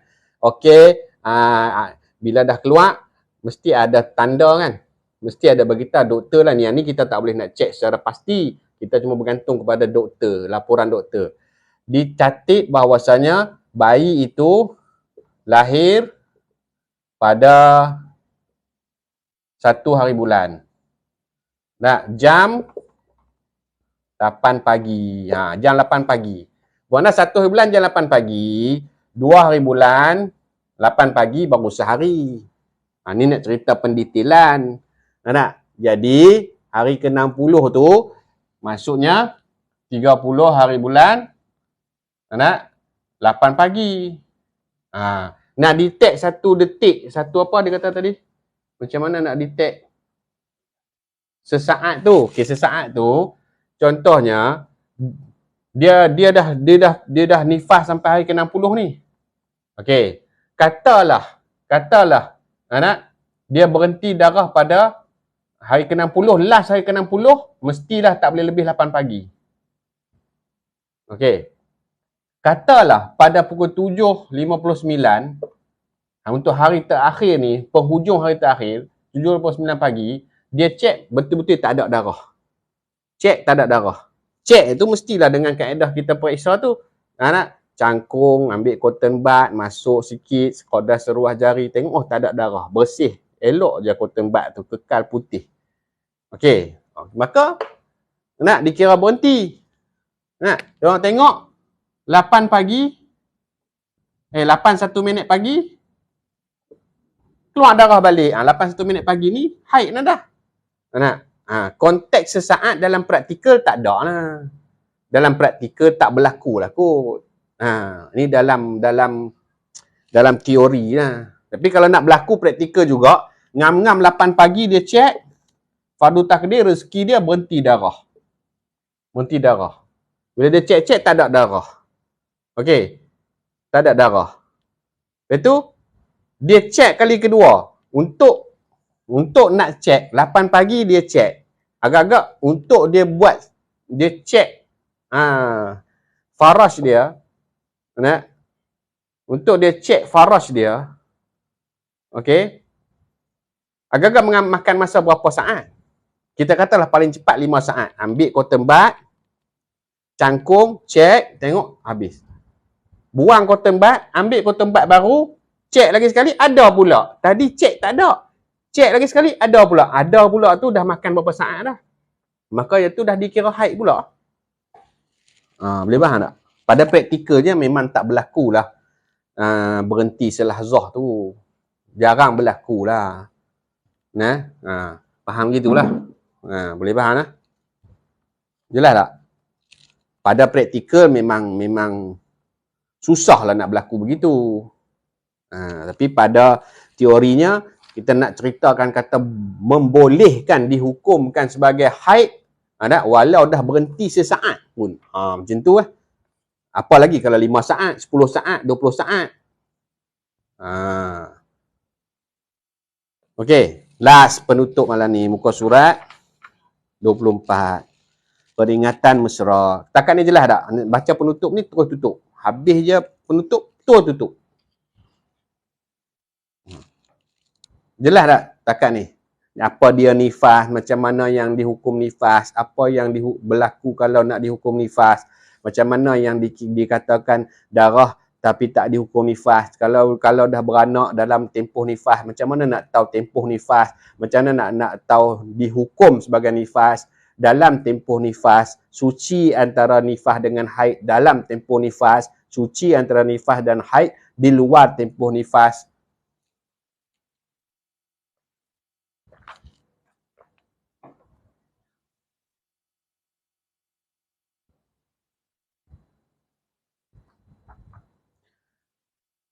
Kalau sampai batin waras tak diambil kira. Nah, dia kena kira yang dikatakan zohir itu ialah sekadar tak tenggelam hasyafah. Nah. Sekadar ngam-ngam tu. Hasyafah tu mesti tu kata-kata satu ruas jari tu pada kiraan-kiraan praktikal. Kalau dia masuk terlalu dalam, maaflah masuk terlalu dalam, maka itu tak dianjurkan oleh syarak. Tapi kalau dah betulan dia cek sampai ke dalam, nampak ada tanda darah, maka dihukum darah. Tak dihukum suci lagi lah.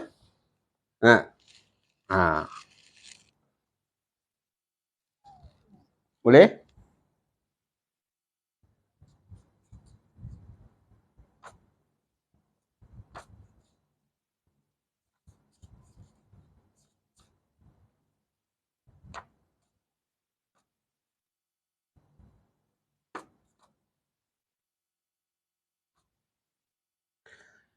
Darah yang keluar bersama bayi. Bersama bayi ni maknanya bayi tengah keluar, darah pun tengah keluar. Itu darah talak.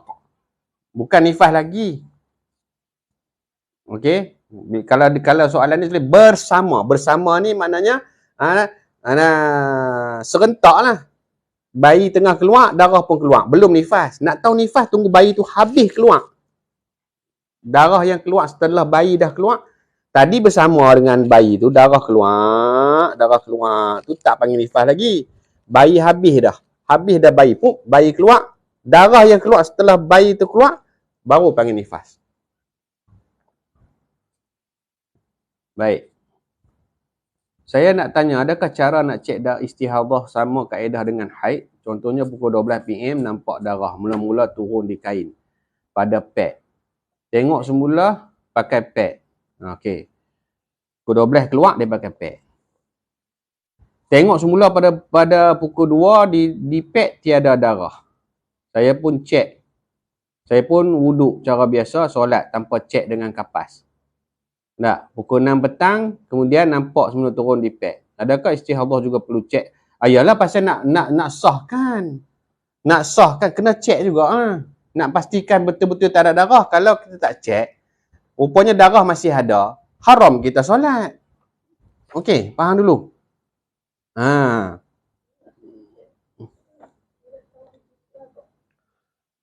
Maknanya yang tu ialah kita panggil istihadah lah, pasal belum cukup 24 jam sehari semalam kan. Baru mula turun darah. Dia baru turun darah. Okey, bila keluar darah pukul 12, pakai pad lah. Sekejap lagi pukul 2 dalam waktu Zuhur. Dia tengok dekat pad ada, tapi nak memastikan dia tengok dekat pad tak ada darah. Tak ada darah. Bila tengok dekat pad tak ada darah, tetap kena cek juga. Pasal apa kena cek? Ketakut darah keluar sikit-sikit, jadi terputus-putus, sikit je keluar, tak sempat kena ke pad. Jadi dia cek juga. Cek tu dengan tujuan apa? Supaya memastikan memang betul-betul tak ada darah. Sebab kalau ada darah, haram solat. Okey. Walaupun tengok dekat pad tu ada darah, tetap kena cek juga. Mungkin darah dekat pad tu darah yang setengah jam yang lalu, sejam yang lalu. Mungkin pukul 12 tu dia keluar darah 20 minit je. Tapi disebabkan kita pakai sampai pukul 2, kita tengok ada darah lah pula dekat pad. Tak boleh juga anggap sebagai masih darah. Mungkin dekat dinding faraj tak ada darah keluar sat je sekali, dia semuk sekali je. Pup. Lepas tu tak ada darah dah. Kalau kita anggap masih berdarah dengan sebab tengok di pad ada darah, rupanya dekat dinding faraj tak ada darah, kita tak solat, sedangkan dia bukan dihukumkan haid kerana tak cukup 24 jam sehari semalam, pun masalah juga. Dia faham tak? Jelas dulu. Puan Syarifah Nur Rashidah. Jelas dulu tak? Okey. Habis last, nak habis dah. Peringatan mesra muka surat 24. Selepas bersalin, kebiasaan dalam adat Melayu disebut sebagai berpantang. Justeru perlu diingat wahai wanita yang sedang berpantang, tetap selalu dijaga syariat. Semasa sedang berpantang, hukum hakam tetap dijaga. Ada yang berpantang walhal nifas sudah hilang, tetapi dia masih bersenang lenang. Tidak mandi, tidak sembahyang. Walaupun berpantang, tetapi nifas kena peka. Jangan sampai melebihkan adat sehingga langgar syariat, bahkan meninggalkan ibadat. Faham tak agak-agak ni? Tak payah jelas dah no. Faham dah ni. Yang ni kira lebih kurang kata nasihat lah secara peribadi lah kot daripada saya. Berasaskan kepada cara hidup kebiasaan umat, khususnya orang Melayu di tempat kita. Kan? Jadi ada orang dia kira berpantang punya hukum bukan nifas punya hukum. Jadi mengutamakan hukum berpantang pada adat-adat Melayu mesti 40 hari, wahai nifas 20 hari je. Ada? Dia kira masih dalam pantang lagi. Pun tak boleh juga. Kan? Tak boleh juga. Dia kena nifas dulu, syarak dulu. Berpantang tu adat. Cuma sebabkan dia tidak melanggar syariat. Tidak terkeluar daripada syariat. Maka berpantang tu diterimalah. Bolehlah diterima pakai. Cuma kalau ikut saya nak tulis panjang lagi ni. Kan? Nak tulis panjang lagi ni peringatan mesra ni. Tapi takut lagi orang kata melebih-lebih pula di dalam kitab, dalam buku. Ada guru pesan, tak payahlah panjang-panjang sangat, dalam syarah han cakap je lah, tak payah tulis lah. Kalau ikut saya nak tambah apa lagi ni? Bukan nak tambah, memang dah ada dalam manuskrip asal. Dalam manuskrip asal memang ada, cuma saya buang. Ni kalau ikut peringatan mesra ni, 2-3 muka surat banyak. Apa lagi nak tambah? Biasanya dalam pantang, orang bersalin ni dalam pantang, antara benda yang disarankan untuk dijaga ialah jangan bagi masuk angin. Dia katalah, adat punya cerita. Jadi antara benda yang nak kena jaga, tak mau bagi masuk angin, pakai stokin. Betul tak? Pakai stokin. Takut sejuk. Nanti sejuk lagi berangin dah. Dia tak sejuk pun dia berangin juga. Jenis memang perangai suka berangin ni kan. Berangin tak tentu pasal. Berangin juga. Dia antaranya orang mengandung, orang besar berpantang ni dipakaikan stokin. Pasal apa? Pasal takut sejuk. Pasal takut sejuk. Kalau kita ambil kira dalam mazhab Syafi'i, yang masyhurnya, yang muktamadnya, kena pakai stokin bagi orang wanita ni dengan tujuan untuk menutup aurat, walau dia bukan berpantang. Kan? Jadi nak abaknya waktu berpantang pakai stokin pasal takut sejuk. Habis pantang, stokin pun hilang. Pasal apa? Pasal dah tak takut sejuk. Oh, sejuk hang takut. Panas neraka, api neraka hang tak takut pula.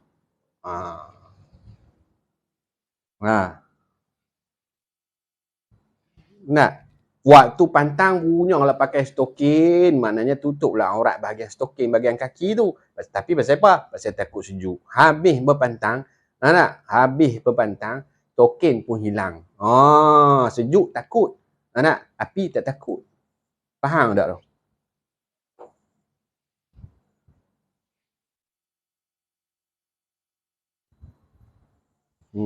Dia bentan dia takut. Hangus tak takut. Contoh ni ambil faham je. Boleh faham tu? Tapi ada guru pesan bahaya sangat ni hang tulis ni. Memang guru yang saya bagi cek buku saya dulu sebelum dicetak ni. Memang ada guru dia pesan buanglah hak ni. Tidak panjang ni, banyak lagi ni. Waktu bersalin itulah terima tetamu bagai apa semua. Waktu bersalin orang kita pun tak payah pergi ziarah pun orang bersalin ni, biar pergi ke dia habis bersalin dulu, habis berpantang dulu. Kita nak sibuk pergi ziarah kita sudah. Pergi ziarah perempuan saja pun sekali lagi suami dia ada kat rumah. Kita perempuan ni lagu mana pula yang pergi ziarah ni? Bukan kita lah, ibu-ibu lah, saya bukan perempuan. Ataupun sekali lagi pergi ziarah. Kawan yang datang ziarah tu main dengan suami. Suami pun ikut, pasal kenal juga ni apa semua. Macam mana sihat ke tak? Dia bersanggui tu, tarik rentak begitu, bedak sejuk tang sini, bedak panas tang sini, segala apa semua ada. Pakai baju lengan pendek ya. Tengah pantang. Pun bahaya juga.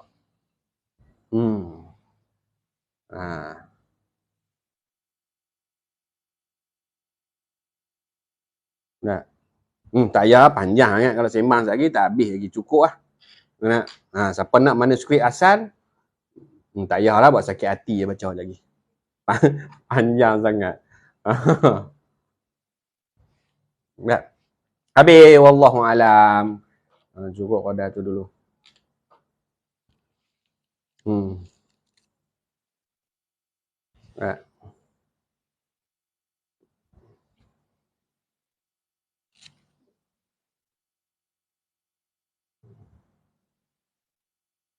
Ada soalan lain? Faham lah, minta maaf lah. Tak ada niat untuk nak menyinggung mana-mana pihak atau siapa-siapa saja. Cakap umum saja. Minta maaf banyak-banyak lah.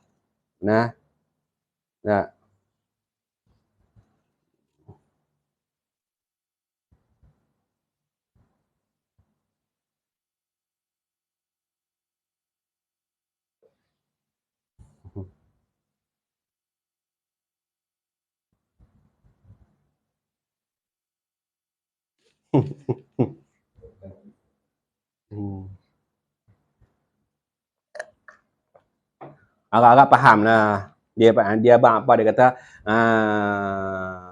pukul anak sindir menantu. Macam tu lah. Okey, habis.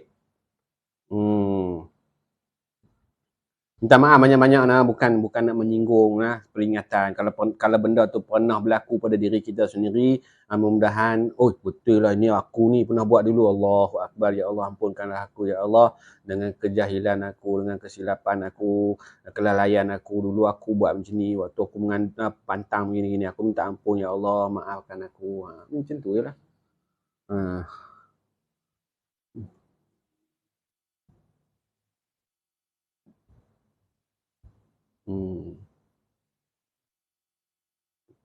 Itu kalau orang datang juga waktu pantang, takkan nak kata tak boleh masuk, kan? Ambil Toto Narita tu, ada ke lubung terus. Sembang, tak nampak muka. Senang cerita. Habis, wallahu alam. Mudah-mudahan ada manfaat daripada apa yang kita kongsikan. Dan terima kasih atas perhatian. Terima kasih di atas pengorbanan masa yang tuan-puan, ibu-ibu, ayah-ayah berikan. Moga-moga menjadi saham terbaik dan moga-moga mendapat kepahaman. InsyaAllah. Qadar tu dulu. Ada salah silap, saya mohon maaf. Hargailah nikmat Islam dan iman. Wassalamualaikum warahmatullahi wabarakatuh.